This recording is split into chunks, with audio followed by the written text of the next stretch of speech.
여기입니다. 구조동력학 제4장으로 넘어갑니다. 제4장은 랜덤 진동입니다. 랜덤 진동. 랜덤 우리나라 말로 무작위란 뜻입니다. 무작위.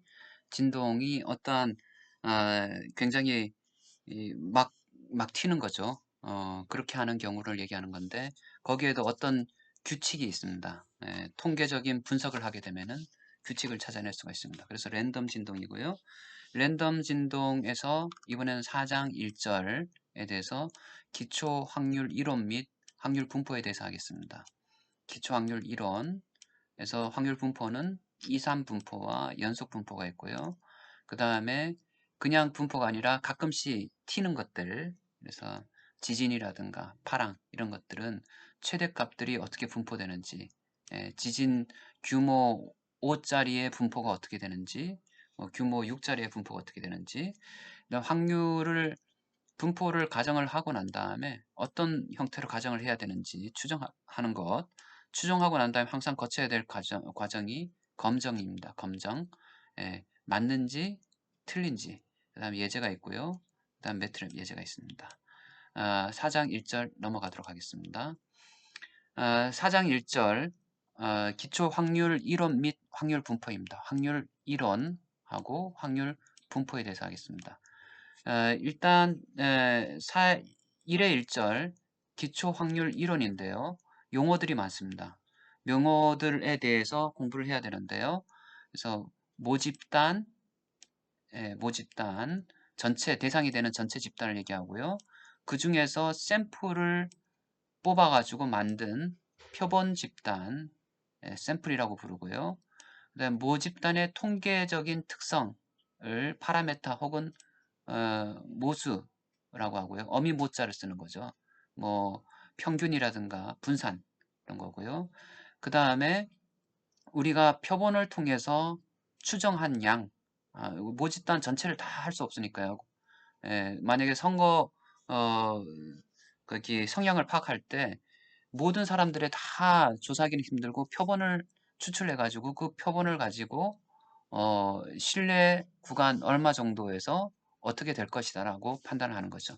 그래서 세타 값을 추정하는가 세타 헷이라고 했었습니다. 이 책에서는 헷이라는 표현을 써가지고 추정 값들은 우리가 표본에서 샘플링 해가지고 모집단에서 샘플링해서 추정한 값들은 헷이란 기호를 썼고요.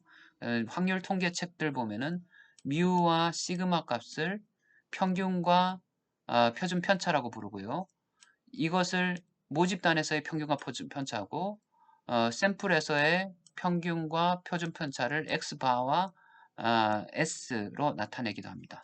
근데 이 책에서는 헷갈리니까 뭐 우리가 확률 통계 전공하는 사람들도 아니고 하니까 우리 취향에 맞게 뮤 헷, 시그마 헷이라고 썼습니다.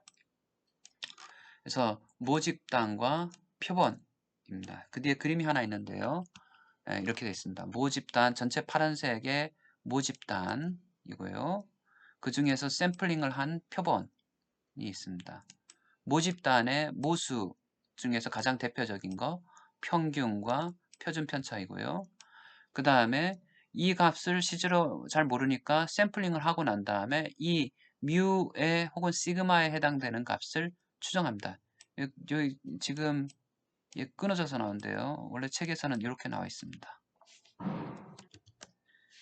그래서 이 통계량, 통계 추정량, 스태티스틱 그리고 파라메타 영어 이름들이 있고요. 이것들을 추정한 값이 뮤 헷, 시그마 헷입니다. 그 다음에 신뢰 앞에 평균 값에 대해서도요. 한번 잠깐 보면은 평균이 있는데요. 평균은 이제 일반적으로 모평균, 기대값이라고 부릅니다. 기대값, expectation, 혹은 모평균이라고도 부르고요. 표본 평균은 뮤 헤트, 혹은 산술 평균, 혹은 그 표본 평균이라고 부릅니다. 그래서 평균은 여러 가지 이제 걸로 쓰고요. 일반적으로 산술 평균, 기하학적인 평균. 기하학적인 평균이란 것은 뭐냐면은 x1, x2라고 서로 수직을 이룰 때 요 값, 요 평균값은 뭐냐라고 했을 때 두 개를 곱해가지고 곱해서 나온 면적의 루트를 씌운 값입니다. 이렇게 조합 평균이라는 것도 있고요. 네, 그래서 일반적으로 산술 평균이 제일 크고 기하 평균, 조합 평균이다라고 한다라고 합니다. 그래서 경우에 따라서 여러 가지 쓰는 것들이 조금 다르긴 합니다. 필요에 따라 가지고. 그리고 표준 편차의 정의가 있고요. 분산 정도, 단위는 원래 분산은 x 시그마의 자성을 분산이라고 그러고요. 루트를 씌우게 되면은 표준 편차라고 부릅니다. 단위는 원래 변수의 단위하고 같습니다. 분산도 있고 베리언스, 표준 편차, 스탠다드 디비에이션 이런 게 있고 그 다음에 일반적으로 샘플의 크기에 따라 가지고 샘플 값이 작으면 작을수록 표본 값이 작으면 작을수록 이 표준 편차의 값이 작아지는 경향이 있기 때문에 표준 편차를 구할 때 실질적으로 보정을 해주기 위해서 m-1 에서 실질적으로 이게 자꾸 작아지니까 이렇게 더 작은 값을 나눠줌으로 인해 가지고 키워주게 됐습니다. 그리고 신뢰 구간이라는 게 있는데요. 신뢰 구간이란 것은 우리가 원래 집 단위의 만약에 정규 분포를 이루라고 파란색으로 정규 분포를 이룬다고 할 때 지금 샘플링 집단도 정규 분포 같은 형상인데요. 요 원래 집단의 평균과 표준 편차 값이 있고요. 그 다음에 샘플 집단의 추정한 샘플 집단의 평균과 표준 편차 값이 있습니다. 두 개가 서로 같은 평균이라고 했을 때 여기에서 구한 값을 통해 가지고 요 뮤값을 어떻게 구해낼 수 있을까라고 했습니다. 그래서 랜덤 x의 분포가 다음과 같이 정규 분포, 노멀이란 뜻이고요. 평균과 분산값을 썼고요. 그 다음에 표본이 다음과 같은 뭐뭐를 따른다. 이렇게 둘 다 정규 분포를 따른다고 했을 때 이렇게 따른다고 했을 때 다음과 같이 정규 분포를 따르고요. 다음과 같이 정규 분포를 따르게 됩니다. 표본도 그리고 모집단도 따른다고 했을 때 우리가 플러스 마이너스 시그마 그 플러스 마이너스 시그마 값 이렇게 평균에서 정규 분포일 경우에 플러스 마이너스 시그마 요 안에 있는 면적은 전체 면적을 100으로 봤을 때 68.2% 정도가 들어가 있다라는 얘기고요.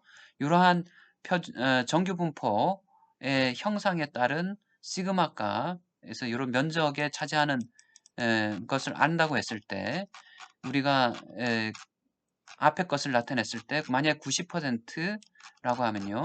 90% 떨어진다 그러면 플러스 마이너스 1.645 시그마만큼 떨어졌을 때 이 면적이 90%라는 얘기입니다.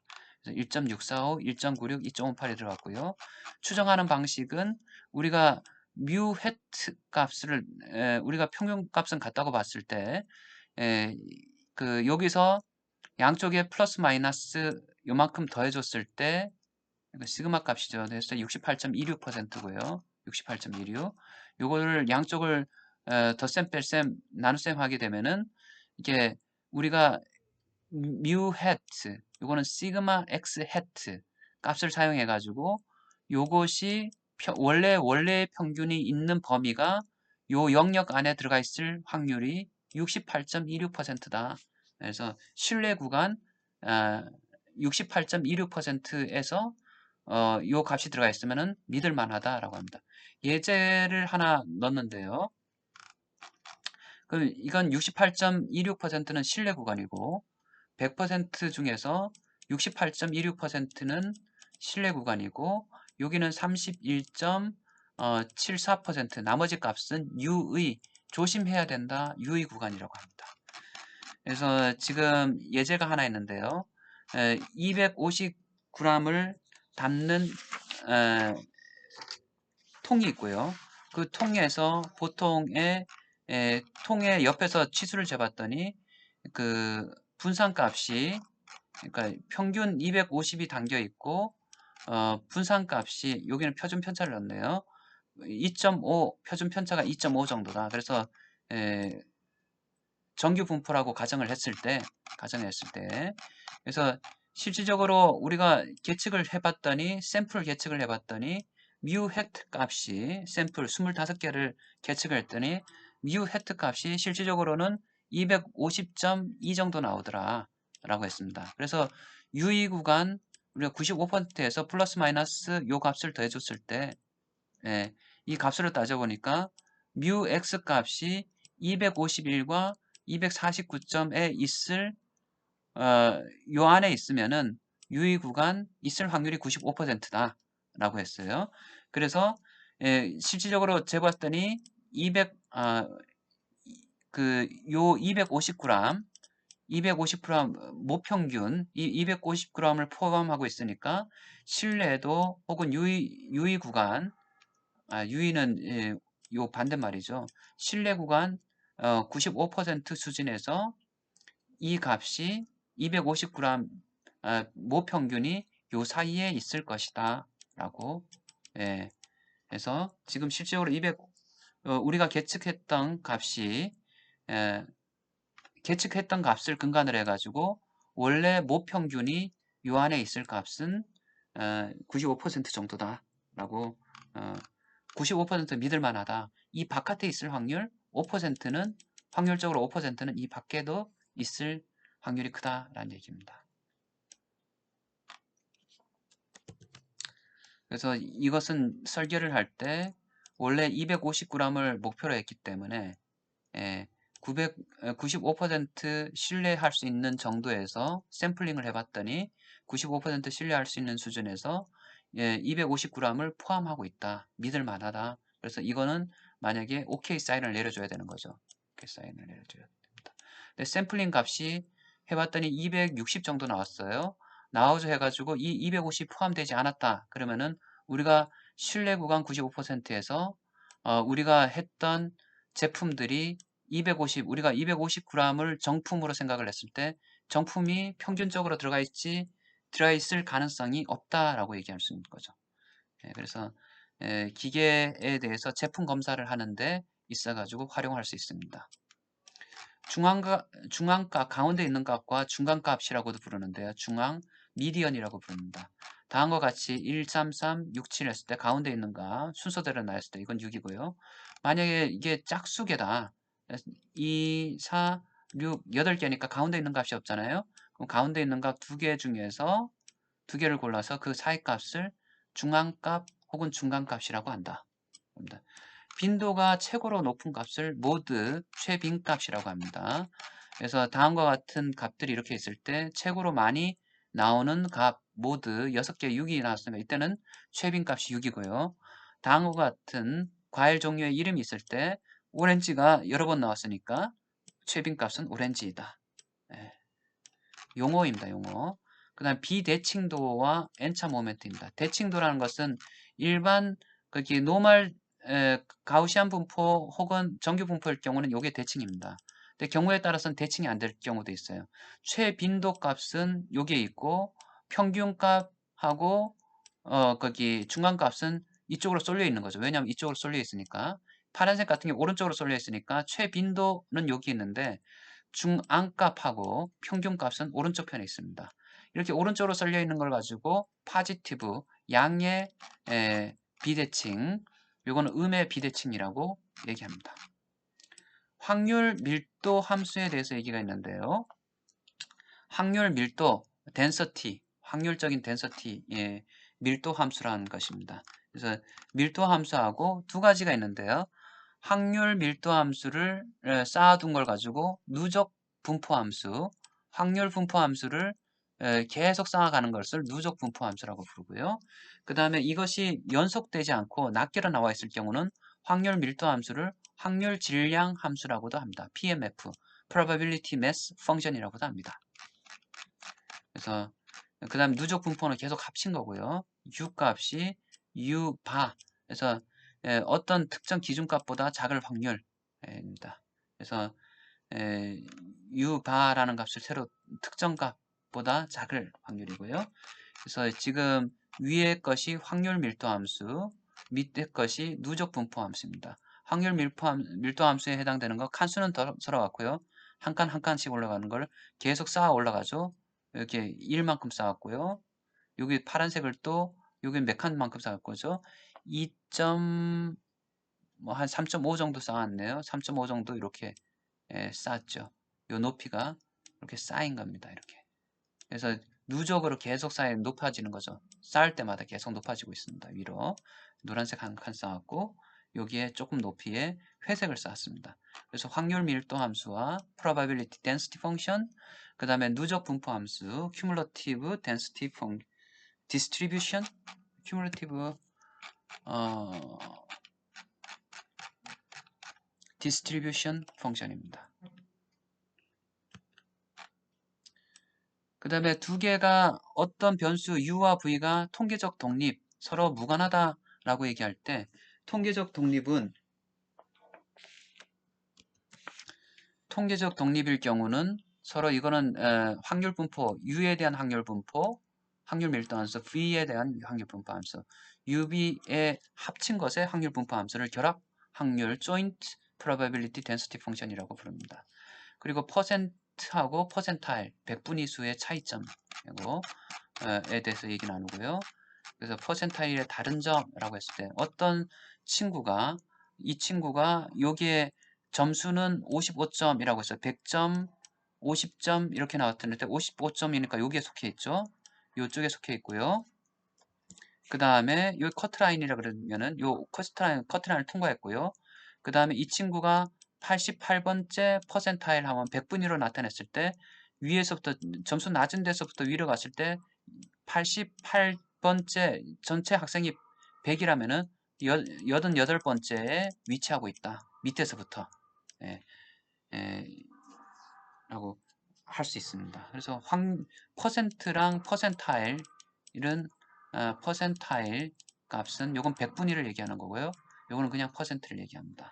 그래서 설계 기준에서 뭐 거기 80%타일 변이라는 것은 100개의 지진을 받는 구조물의 변이를 작은 것부터 나열했을 때 밑에서부터 위로 올라갈 때 80번째, 위에서 20번째에 속해 있는 것을 말한다. 그 크기가 합니다. 4.1의 2절 2,3분포에 대해서 하겠습니다. 2,3분포 넘어갑니다. 네, 2,3분포라는 것은 뭐냐면 2,4는 뭐의 반대말이냐 하면은 반대말, 연속의 반대말입니다. 연속. 자연은 연속이지만은 실질적으로 우리가 살아가는 데 있어서는 이산, 떨어져 있는 것들, 디스크리트 이산입니다. 흩어질 산자입니다. 서로 컨티뉴어스의 반대말이죠.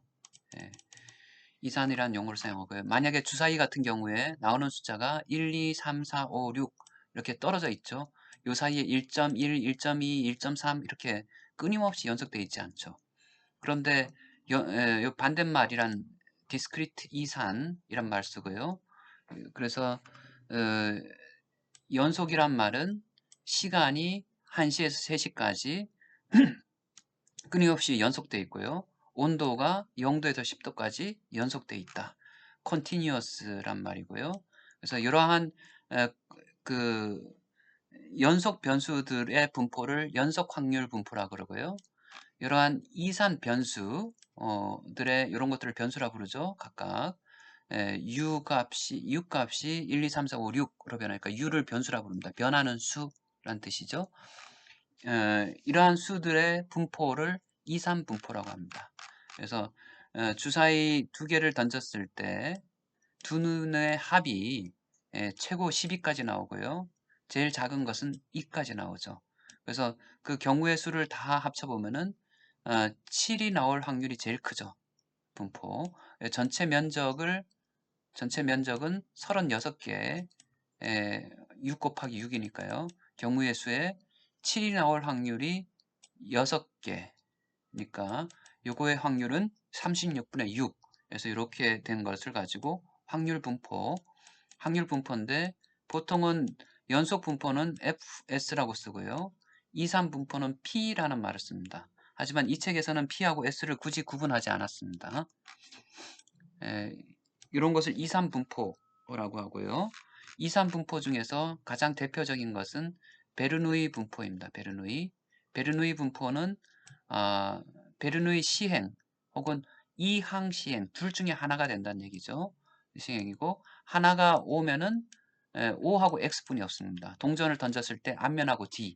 예, 그래서 결과는 나오는 사례는 성공하고 실패 그 가운데 것이 없는 try 시행을 가지고 베르누이 시행 혹은 이항 두 개 항만 나오는 시행이라고 합니다. 그래서 앞면이 나올 확률이 만약에 0.5다 라고 하고 뒷면이 나올 확률은 그러면 1 마이너스 0.5고요. 앞면이 나올 확률이 0.4다 그러면 뒷면이 나올 확률은 0.6이 되는 거죠. 1 빼기 0.6이니까요. 그래서 이러한 경우에 확률 분포를 봤을 때 평균값은 0.5고요. 그 다음에 분사는 다음과 같이 구할 수가 있습니다. 네. 그래서 이항 시행을 베르누이 시행이라 그러고 그래서 대표적인 걸로 이걸 확률 분포를 나타내 보면은 다음과 같이 나타냅니다. 다음과 같이 나타내고요. P가 앞면이 나올 확률, 그 다음에 뒷면이 나올 확률에 그 시행을 몇 번 해서 몇 번 나왔느냐라고 해서 그래서 지금 요거 같은 경우는 그림이 있죠. 그림 같은 경우에 있어서 동전을 20번 던졌을 때 앞면이 10번 나올 확률은 17.5%. 동전을 던져가지고 앞면이 나온 횟수를 셌습니다. 그래서 앞면이 나온 횟수를 보니까 20번이 나올 확률하고 한 번도 안 나올 확률은 거의 없고요. 보통 해보면 10번 앞면이 20번 중에서 20번 던져서 앞면이 10번 나올 확률이 가장 높더라. 그리고 앞면과 뒷면이 나올 확률은 각각 0.5고요. 시행하는 획수는 20번이고 그래서 이것을 여기다 집어넣게 되면은 각 앞면이 나온 횟수별로 그 확률을 알 수 있습니다. 그래서 어떤 확률이 제일 큰지 전체를 다 더하게 되면은 확률은 1입니다. 1, 100%라는 얘기죠. 기하 분포라는 것이 있는데요. 최초로 성공한 결과가 나오는 횟수를 U라고 합니다. 이게 말이 좀 이해하기 힘든데요. 그림을 보고 나타내면은 동전을 20번 던졌을 때 다섯 번째에서 거기 20번 던졌을 때 최초로 나오는 거 최초로 앞면만 나오는 확률을 앞면이 나올 확률을 최초로 앞면만 나올 확률을 보면은 어떻게 되냐면은 첫 번째 던졌을 때 앞면에 나올 확률은 0.5고요. 첫 번째는 안 나오고 두 번째 앞면이 나올 확률은 0.28 정도 되고 요거 5라는 얘기는 뭐냐면은 첫 번째, 두 번째, 세 번째, 네 번째까지 뒷면이 나오고 다섯 번째 앞면이 나올 확률입니다. 점점 줄어들죠. 그리고 요 20이 거의 0%에 가까운 이유는 19번은 뒷면이 나오고 20번째 앞면이 나올 확률. 그러니까 최초로 앞면이 나올 확률을 나타내는 거. 이걸 기하 분포, 지오메트릭 분포라고 얘기합니다. 그래서 그 n회까지는 U회라고 했고요. U라는 것은 요 가로축이고요. 만약에 5라면은 5번에서 네 번째까지는 실패를 하고 다섯 번째 앞면이 나올 성공한 확률을 나타냅니다. 그 다음에 음향 분포라는 것이 있는데요. K번째 성공한 결과가 나오는 때까지의 횟수를 얘기합니다. 그래서 뒤에 그림을 보고 나타내면요. 이 파란색을 한번 보면은 동전을 다섯 번, K가 5란 얘기는 뭐냐면은 다섯 번 성공할 확률입니다. 다섯 번 성공할 확률. 그래서 이게 거기 여기에 5라는 얘기 뭐냐면 다섯 번 던졌는데 앞면이 다섯 번 나올 확률. 그런 3% 정도뿐이 안 된다. 요 3%. 10번 던졌을 때 앞면이 다섯 번 나올 확률은 좀 더 높죠. 이렇게. 그래서 합쳐서 요거는 무슨 얘기냐면 음양 분포, 네거티브 바이노미얼이라는 것은 K번째, 다섯 번째 K를 5라고 놓으면은 성공한 결과가 나오는 때까지의 횟수에서입니다. 그래서 10번 던져서 다섯 번 성공할 확률이 나올 확률 이렇게 나타납니다. 포화송 분포도 많이 쓰게 되는데요. 포화송 포화성 분포는 어떤 연속적으로 돼 있는 경우, 시간이라든가 사건들이 연속적으로 벌어질 경우이고요.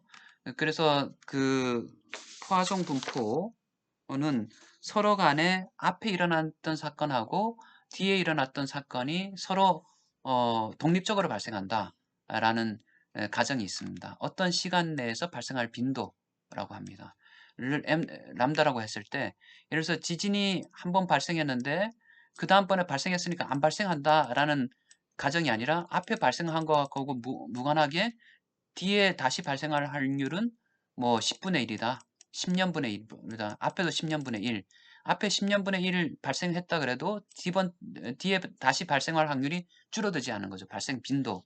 그래서 그림을 보고 조금 나타내면요. 여기 제가 막대 그래프로 나타낸 것을 좀 보면 되는데요. 이것은 뭐냐면 람다가 4라는 얘기는 뭐냐면은 동전을 20번 던졌는데 나올 발생 빈도가 4번. 발생 빈도가 4번. 이게 람다가 4예요. 인 경우에 4인 경우에 발생 빈도는 정해져 있고요. 어떤 특정한 사건의 발생 빈도. 우리가 예를 들어서 지진이 발생한다 그러면 1000년에 한 번 발생할 빈도의 지진의 규모는 얼마다. 규모 얼마짜리는 발생 빈도가 1000년에 한 번 발생 말까 하다. 규모가 만약에 뭐 한 7 정도 된다 그러면은 2500년에 한 번 발생할까 말까 하다. 그래서 이 람다 값은 2500분의 1이라고 되어 있고요. 그래서 발생 빈도라는 얘기는 뭐냐면 이 같은 경우에 발생 빈도가 4라고 하면은 동전을 20번 던졌을 때 5번 나올 확률, 5번 나올 확률은 보면은 15.6%이다. 그래서 계산하는 방식은 이런 식으로 계산한다.